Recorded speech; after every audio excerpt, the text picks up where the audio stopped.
Welcome to Now in the 90s, where we look at the game releases of 30 years ago today. This week, we have an awkwardly named platformer, an ultra-violent game pre-Mortal Kombat, and one of the first runner games ever made. Hi, I'm your host, Jared, and today is July 1st, 1992.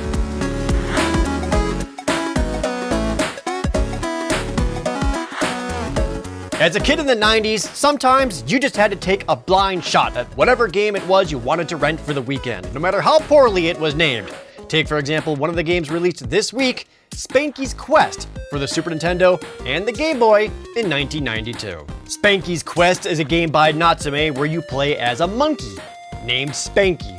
Fun fact, this game was released before innuendos were invented. Of course, the advertisements for the game also claim that it's fun for the whole family. Fun for the whole family. Moving right along. As Spanky, you must climb the evil witch Morticia's tower to save the forest. You jump around, defeat enemies, and collect keys to escape. While it may be a platformer at its core, Spanky's Quest is more of a puzzle platformer. The only attack you have is making a ball and bouncing it off of Spanky's head to make it bigger. Then the ball can explode into various sports balls to defeat enemies. The puzzle comes from finding where to stand and how to get the balls bounced to pop and get them all. Instead of just trying to get to the end of the level, it's more of a clear the screen type of game. Besides that, sometimes you get different hats? I don't know. This game is weird, man. Are you hearing the words that I'm saying? You play as a monkey named Spanky, bouncing balls to kill fruit enemies. As I mentioned, this was also released on the Game Boy at the same time. Aside from the obvious graphical stuff, it's pretty much the same game, with one major exception. There are no keys. You just kill all the enemies. And Spanky looks less like a monkey and more like a naked fat kid with a long tail.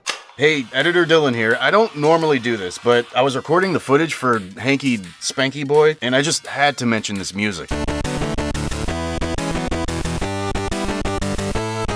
Is that the theme song for Baby Bottle Pop? You know, Baby Bottle Pop? Do I really need to edit that into the commercial for Baby? They look like baby. Hey, it's Baby Bottle Pop. It's a Baby Bottle Pop. Just take the pop, dip it and shake it, and lick it again. It's a Baby Bottle Pop. Baby Bottle Pop. Baby Bottle Pop's a candy pop. You lick and dip. At release, Spanky's Quest got reviews that were very mid. EGM considered it good, but not exceptional. That issue of EGM was also from earlier in the year, where it listed Spanky's Quest to have a spring release. But for whatever reason, it wouldn't come out until July. As of today, Spanky's Quest is an incredibly forgotten game. One of those games where you can see it, but not a single detail of it is retained in your memory. As forgetful as it is, you can play it right now using the SNES Online Library for the Nintendo Switch. While that game may not have stayed in everyone's mind, this next game definitely did. Also released this week for the Sega Genesis was SplatterHouse 2. 1992 was the year of violent video games. The ESRB would be created later this year because of games like Mortal Kombat, Lethal Enforcers, and of course, Night Trap. But they seem to have completely overlooked SplatterHouse. So, you want to know the story of SplatterHouse, the new horror video game for TurboGrafx 16? They say he stalks the old haunted mansion. They say he's looking for his girlfriend. They say his only weapon against the maggot-eating ghouls who took her is a 2x4. And you say you want to play this game? SplatterHouse. Only for the TurboGrafx 16 system from NEC. The original was an incredibly violent arcade game in 1988, and it was only ever ported to the TurboGrafx 16. The sequel, SplatterHouse 2, is only for the Sega Genesis. It plays largely the same as the original. You play as Rick, a guy taken over by the sentient terror mask, making him super buff and not at all a reference to any kind of famous movie teenager killer. It's essentially a beat 'em up as you move to the end of the stage, punching and kicking every enemy in the way and taking down bosses. But also like the original, you can pick up weapons like pipes and 2x4s to slap enemies into the background into a splattery, bloody mess. In fact, there is an extraordinary amount of gore. Enemies will explode out into bloody, oozy messes. There's lots of honestly pretty scary things against certain bosses. Compare this to other games coming out around the same time, like Spanky's Quest. This was some seriously hardcore stuff. All that said, The gameplay is surprisingly basic. You can only move left or right. There are no horizontal planes where you have to line yourself up to attack enemies, and a lot of the bosses have easily readable patterns. In fact, the blood and the gore was essentially the main selling point, because without that, it isn't too much better than something like Altered Beast. SplatterHouse 2 was the featured game for the May 1992 issue of GamePro magazine. It was half a review and half an advertisement about how cool, how bloody, and how gooey it was. I really gotta highlight the last paragraph, where it says, if you've ever wanted to seek revenge on all those early childhood monsters in the closet, now's your chance to do it vicariously through SplatterHouse 2. Of course, it got glowing reviews from GamePro, but Video Games and Computer Entertainment thought differently. They gave it very average scores, noting that it was too similar to the original and did nothing to advance the genre. SplatterHouse 2 did get a re-release onto the Wii's Virtual Console in 2008, where, with the ESRB now existing, it would be the only mature rated game to ever be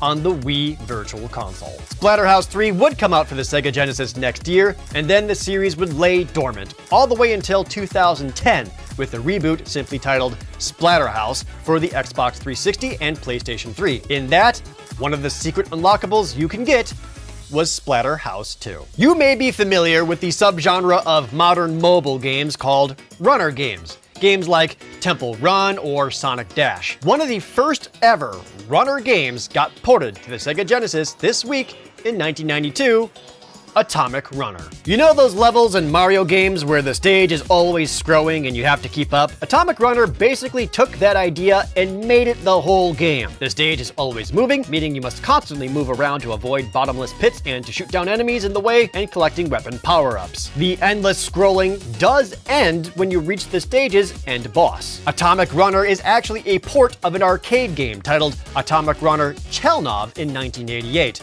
A few things were changed for the Genesis version. For example, the story originally was a guy trapped in a coal mine was trying to escape a nuclear explosion, was changed to a guy in a spacesuit was trying to save his sister from the evil Death-Tarians. But also, the graphics are a step up from the arcade version. I especially gotta point out some of the backgrounds, specifically the final boss area where you have to fight it on top of the Statue of Liberty. It's not exactly the most in-depth game, as it is a port of an arcade game. Still, people liked it. Gaming magazine Sega Visions gave it fairly positive review scores, and the first ever issue of Electronic Games called it a generally brainless shooter, but what more could you want from a side shooter, giving it a score of a 75%. The Sega Genesis version is the only one of Atomic Runner the West would ever see. It was ported onto the Wii's Virtual Console in Japan, but never here. However, there was going to be a Sega Saturn version. That version was shown off at the Tokyo Game Show in 1997 and even had demos on display in various Akihabara stores, but that version never came out. However, in 2012, a fully playable prototype of the Sega Saturn version of Atomic Runner was uploaded to the internet. It's basically the same game, but it's for the Sega Saturn, so that's cool. As of today, the Atomic Runner never got new games or ports or anything for modern consoles. The runner isn't completely forgotten though. In the 2020 release of Windjammers 2, go to the ring stage, look in the upper left, and there you will see in the crowd, cheering his little atomic heart out, is the Atomic Runner. This week, I counted 1 SNES game, 1 Game Boy game, and 2 Genesis games. If you count the simultaneous release of Spanky's Quest as a single game, Sega technically won with the most releases here. Over in the collector's corner, Spanky's Quest on the SNES goes for just over $26, while it complete is less than $70. Relatively cheap for an SNES game. As usual, the ever rarer Game Boy box makes the complete version over double the value of the SNES one. Atomic Runner is on the higher end for Sega Genesis games, with the loose cartridge around $40 and the complete one at just under $100. But this week's biggest gainer goes to SplatterHouse 2. It's seen an explosion in value over the years. It released with an MSRP of $54.95, and now the cartridge loose goes for about $111, while the complete one goes for almost $300. And that's it for today. Next week, we have a fantasy platformer, a war game set in feudal Japan, and the first in a long-forgotten racing series from Nintendo. I'm your host, Jared, and this was Now in the 90s. Thanks for watching Now in the 90s. Please like the video and subscribe if you aren't already. And if you already are, thank you so much. Did anyone else get super scared by SplatterHouse 2? As a kid, I was looking through one of my magazines and it had an advertisement for SplatterHouse 2. Anytime I went back to it, I always had to skip it over. It was too scary.